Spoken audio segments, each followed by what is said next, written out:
കണ്ണൂരിൽ ചെങ്കൽ ക്വാറി ഉടമയിൽ നിന്ന് ഒരു റെഫ്രിജറേറ്റർ പാരിതോഷികമായി കൈപ്പറ്റിയ പോലീസുകാരനെതിരെ വകുപ്പ് തല നടപടി വന്നു.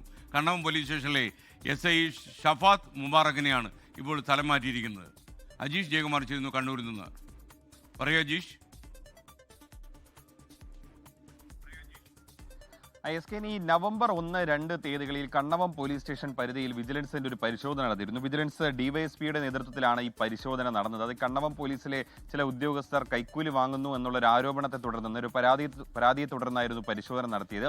അങ്ങനെയാണ് ഈ SI ഷഫാത്ത് മുബാറക്കിന്റെ അദ്ദേഹം താമസിച്ചിരുന്ന ക്വാർട്ടേഴ്സിലും വിജിലൻസ് ഉദ്യോഗസ്ഥർ പരിശോധന നടത്തിയത്. ഈ പരിശോധനയിലാണ് ഒരു പുതുതായി വാങ്ങിച്ച ഒരു ഫ്രിഡ്ജ് കണ്ടെത്തിയത്. ഇതിന്റെ സീരിയൽ നമ്പർ നോട്ട് ചെയ്ത വിജിലൻസ് ഉദ്യോഗസ്ഥർ ഇത് തലശ്ശേരിയിലെ ഒരു കടയിൽ നിന്നാണ് വാങ്ങിയതെന്ന് കണ്ടെത്തി. മാത്രമല്ല ഈ തലശ്ശേരിയിലെ കടയിൽ ഈ ഫ്രിഡ്ജ് വാങ്ങിയതിന്റെ ബില്ല് കൊടുത്തത് ഈ കണ്ണവത്ത് തന്നെയുള്ള ഒരു ചെങ്കൽ ക്വാറി ഉടമയാണ്. അങ്ങനെയാണ് ഇത് സമ്മാനമായി പാരിതോഷികമായി കൊടുത്തത് ആണെന്ന് വിജിലൻസിന് വ്യക്തമായത്. ഇതിനെ തുടർന്ന് വിജിലൻസ് ഈ ഉദ്യോഗസ്ഥനെതിരെ അച്ചടക്ക നടപടി വേണമെന്നാവശ്യപ്പെട്ടുകൊണ്ട് സിറ്റി പോലീസ് കമ്മീഷണർക്ക് റിപ്പോർട്ട് നൽകിയിരുന്നു. പക്ഷേ അന്ന് തദ്ദേശ തെരഞ്ഞെടുപ്പിന്റെ ആ ഒരു സമയത്തായതുകൊണ്ട് ഉദ്യോഗസ്ഥർക്കെതിരെ അച്ചടക്ക നടപടി എടുക്കാൻ പറ്റിയില്ല. അതിനുശേഷമാണ് ഇപ്പോൾ തദ്ദേശ തെരഞ്ഞെടുപ്പിന്റെ പെരുമാറ്റച്ചട്ടമൊക്കെ പൂർത്തിയായതിനു ശേഷം അദ്ദേഹത്തെ സ്ഥലം മാറ്റിയിരിക്കുന്നത്. ചൊക്ലി പോലീസ് സ്റ്റേഷനിലേക്കാണ് ഇപ്പോൾ ഈ ഷഫാത്ത് മുബാറക്കിനെ സ്ഥലം മാറ്റിയത്.